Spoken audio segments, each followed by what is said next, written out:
അസ്സലാമലൈക്കും. ഇന്നത്തെ fruit സലാഡിൻ്റെ recipe നോക്കാം. അതിനായി ഞാനിവിടെ 1 ലിറ്റർ പാലാണ് എടുത്തിട്ടുള്ളത്. അതിൽ നിന്ന് 1 ഗ്ലാസ് പാൽ മാറ്റി വയ്ക്കാം. ആ മാറ്റിവെച്ച പാലിൽ 4 table spoon custard powder mix ചെയ്ത് മാറ്റി വയ്ക്കാം. മധുരത്തിനായി ചൂടായിക്കൊണ്ടിരിക്കുന്ന പാലിൽ 2 ടേബിൾ സ്പൂൺ പഞ്ചസാരയും 2 ടേബിൾ സ്പൂൺ മിൽക്ക് മെയ്ഡും നമുക്ക് ചേർത്ത് കൊടുക്കാം. അതിനുശേഷം കസ്റ്റാർഡ് മിക്സ് ചെയ്ത പാൽ നമുക്ക് ചേർത്ത് കൊടുക്കാം.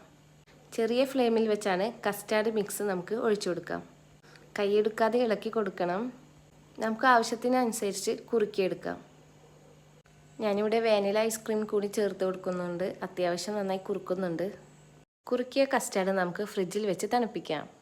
ഇതിലേക്ക് ഫ്രൂട്ട്സ് കട്ട് ചെയ്യുമ്പോൾ ശ്രദ്ധിക്കേണ്ടത്, ഫ്രൂട്ട്സിൽ ഏതെങ്കിലും പുളിയുള്ളതുണ്ടെങ്കിൽ 1/2 ഗ്ലാസ് പഞ്ചസാര ലായനിയും കൂടി ചേർത്ത് മിക്സാക്കി ഫ്രൂട്ട്സ് ഫ്രിഡ്ജിൽ വെക്കാം. സെർവ് ചെയ്യുമ്പോൾ മാത്രം ഫ്രൂട്ട്സ് ചേർത്ത് കൊടുത്താൽ മതി. 3 ടേബിൾ സ്പൂൺ ഐസ്ക്രീമും 1 സ്പൂൺ കസ്കസും ഇട്ട് കൊടുത്ത് നമുക്ക് സെർവ് ചെയ്ത് കൊടുക്കാം.